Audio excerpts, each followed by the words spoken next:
Hi, this is Erich Schoeman.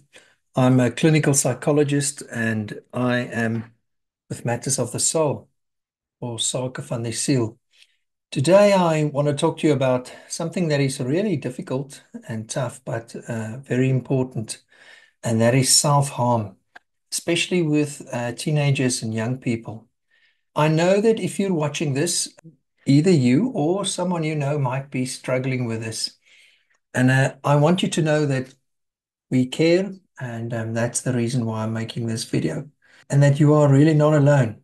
So part of this video, the rationale with making this video is to help you to understand self-harm a bit better. And if you're a person who actually does self-harm, maybe this could provide you with some hope.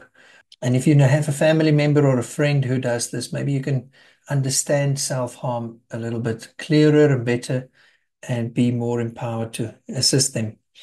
You know, the definition of self-harm is when somebody is trying to hurt themselves, intentionally so. And they do this often as a way to cope with emotions that are overwhelming. It might be a sense of release, of tension that they're looking for, or a way to express pain with words that they use knives and scissors for. So they don't use words for it. They're using physical actions for it.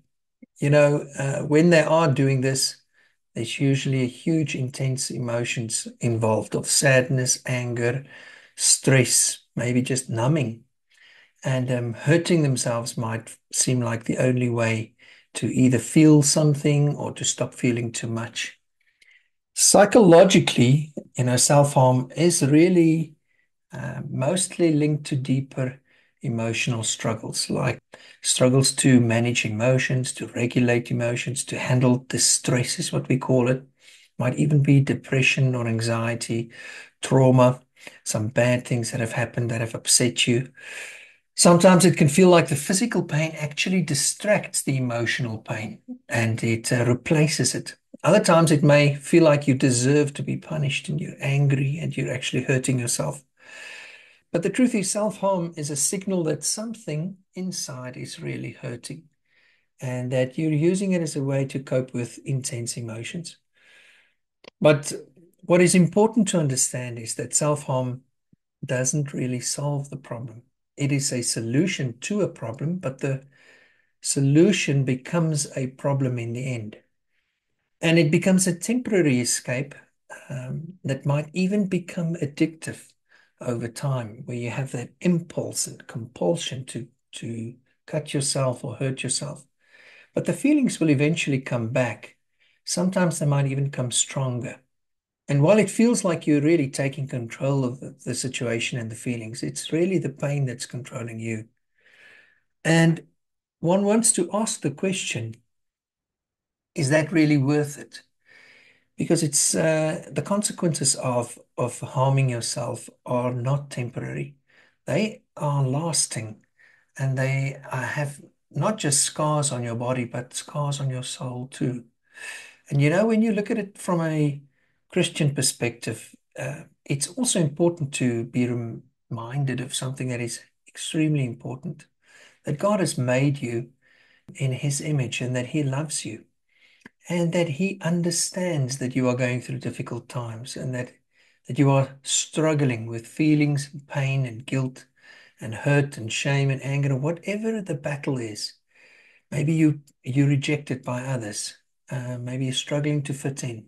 Maybe you feel like you've not succeeded. Maybe you feel extremely alone, or you just feel like you're not good enough. There might be many reasons. God's word confirms for us in Psalm 139 that you are fearfully and wonderfully made. That means when we look at you, we can actually praise God and we can say the Lord is wonderful because how wonderfully did He make you, and that we can have respect for Him, fearful. Be fearful of Him, be awful, awful, not awful, where you are full of awe for the Lord's creation. He created you with so much care and He sees you as so valuable that He sent His Son Jesus to die for you, that He wants to rip you out of the grip of sin and Satan, and to bring you into his kingdom where you will experience his love and where you will experience that you are part of his family. But your life isn't defined by how people treat you, whether you fit in or not, whether you are beautiful or not, or whether somebody loves you or not, or whether you're a success or you make mistakes or you've just done something bad, all your struggles with your emotions and your moods and all those things. Your life isn't defined by that in your trauma. Maybe somebody really humiliated and embarrassed you and abused you. Sometimes in life, when we get overwhelmed and we get flooded by feelings of worthlessness and guilt and loneliness, we tend to feel like it's the only way out. Let me just do something. I've seen teenagers who were so angry and hurt by either their fathers or mothers or family members, and they felt so alone and they didn't really know how to express these feelings and how to deal with it in a way that doesn't harm them, that they went to hurting themselves. And the Bible also shows us that sometimes the enemy is involved here, the devil, where he whispers lies into your ear that you're not good enough, that you deserve the pain, that God doesn't care, that you're alone, that people hate you. All those things. God never intended for you to hurt yourself or to be hurt by others. His desire for you is to experience healing and love and peace and joy in His presence, in a relationship with Him.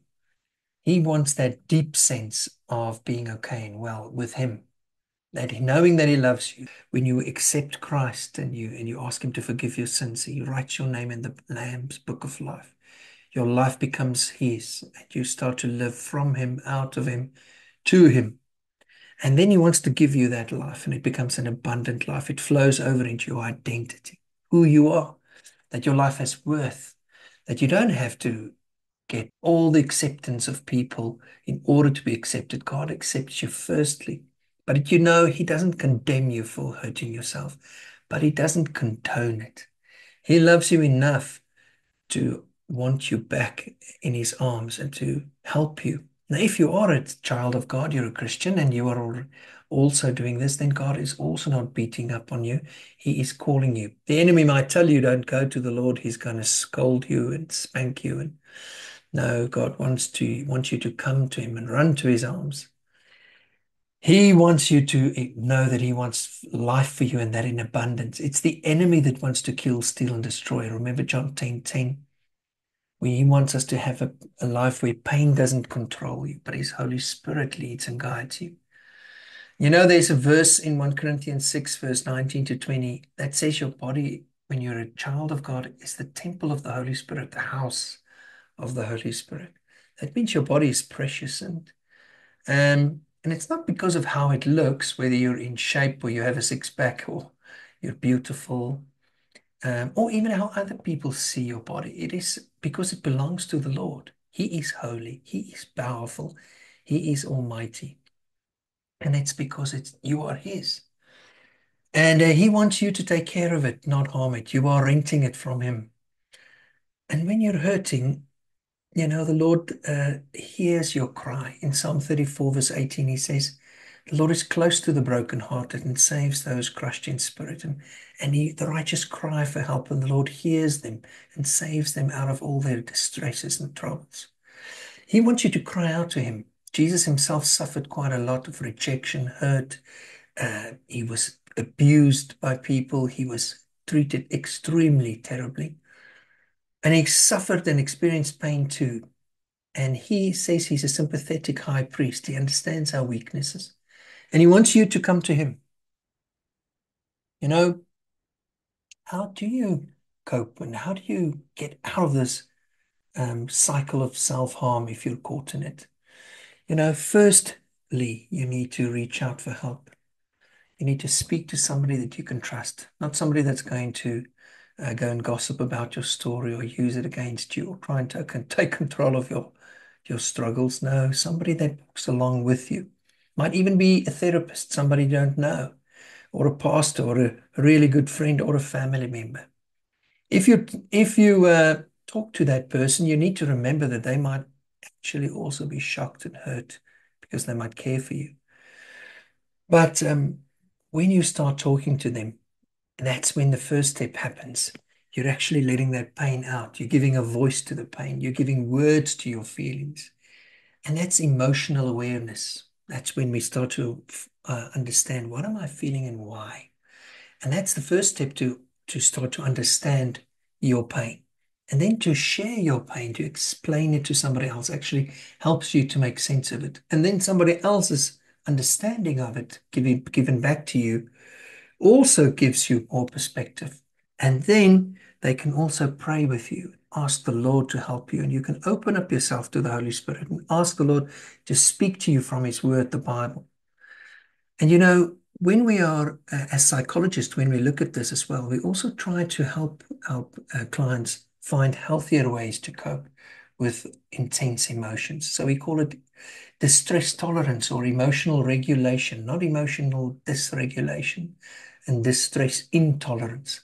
So instead of hurting yourself, we'd like to help you to try to practice other techniques like grounding techniques, looking at three things that you can see, listening for three sounds, touching three things you can feel, sitting and just calming down, and you can pray, you can worship, sing a song to the Lord, and journal, start writing out those feelings. Like if you want to release tension, maybe you can exercise. If you just want to numb the pain, maybe you can use ice cubes. If you want to express something, maybe you can write or you can sing a song. If you want soothing, maybe you can take a warm bath. Maybe you can listen to calming music, depending on what your need is. If you start to address the real need, the urge for self-harm will go away. You see, maybe you can even use a practical exercise where you do some deep breathing. In through your nose for 4 counts, keep it for 2, and then blow out through your mouth for 6.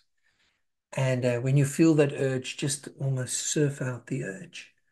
It's almost like a surfer that's surfing it out until it gets to the beach. You just surf it out and you pause for a moment. You take a breath, you close your eyes, and you remind yourself emotions are like waves, they will come and go. I don't have to react to my emotions now. Emotions will be replaced by other emotions. I can start to work with my thinking, and that will affect my feelings. Go to the Lord, pour out your heart to Him in prayer. There's a story of Hannah in the Bible. She couldn't bear children and fall pregnant. She was really, really hurt, and she was really, other women actually just made fun of her because she couldn't become pregnant. And she went to the Lord and cried out in His temple, fell on her knees and wept before the Lord and just poured out her heart to Him, told Him how hurt she felt and how much pain she had, and asked Him to help her. And the Lord did help her. He hears our hurts and He cares. Sometimes people don't care, but the Lord does. And then when you're trying to relax and you're deep breathing and you're talking to the Lord, you can ask yourself, what is it that I'm feeling? What are those feelings? Is it sadness, anger, shame? And why am I feeling it? Maybe you're so upset and you're crying and you're feeling like just hurting yourself just to immediately get to relief. Then try to get away from the things that hurt you. Some people even hit themselves against walls or bang their heads. If you can go and say, I want to feel better. I don't need to hurt myself to feel better. Let me see what else I can do to feel better. You could also cry out to the Lord in that moment. Maybe even reach out to somebody that you can trust there. Remember that those feelings are temporary, even though they feel overwhelming at the moment. When you pray in that moment of pain, the Lord will be there with you, and ask Him to meet you there. Ask Him what His will is for you in that moment. How does He want you to cope? Many a times in the Bible, when people were really upset, you could hear them start to loudly, out loud, sing worship songs, but they sang their feelings. And that's what you find in the Psalms. They call it, and the Lamentations. They were weeping and crying and talking to the Lord out loud, that they were upset. And David was saying, Lord, my enemies are around me. Lord, I'm so fearful. I feel like he was crying out. So do that. Talk to him. He's a person. In Isaiah 41, verse 10, there's a wonderful verse that reminds Israel and then us as his children and the bride of Christ, fear not, for I'm with you. Be not dismayed. For I'm your God. I will strengthen you. I will help you and I will uphold you with my righteous right hand. You see, you don't have to fight these feelings alone. You don't have to fight them. You can actually just acknowledge them. If you obsess over them or you judge them or you fight them, they become worse. If you just acknowledge them and talk about them and find the root for them, the reason for them, maybe it's an unmet need. Maybe it is a frustration about a situation. Maybe it's a fear or anxiety. Maybe you're feeling upset about something. And try to find the root and then say, what can I do about this? What is a healthy way to do about this? To find this a healthy solution. And the Lord is there, and He will also use people that loves Him to help you. You know, healing from the self-harm is a journey, and it might take time, but God is always there to help you. It's very difficult to deal with this all on your own. So it's best to see somebody that is wise and that's trust you can trust and that serves the Lord and that has knowledge about this, a therapist or psychologist that can take you on a journey through this. The pain that you feel right now doesn't have to have the final say in your life. You know, the Lord is with you. He is stronger than you might think, even though you feel very weak right there. He says He will pick you up and carry you. And you are more loved than I think you can ever imagine. And it's so important that you reach out to somebody. You know, there are people that want to help and that want to support you. So my prayer for you is that you will find that the Lord is there with you and that He will come and calm the waters as Jesus calmed the storm on the sea and then told the disciples that He is with them and He wants them to trust Him, to trust. May God bless you as you walk through this. See you.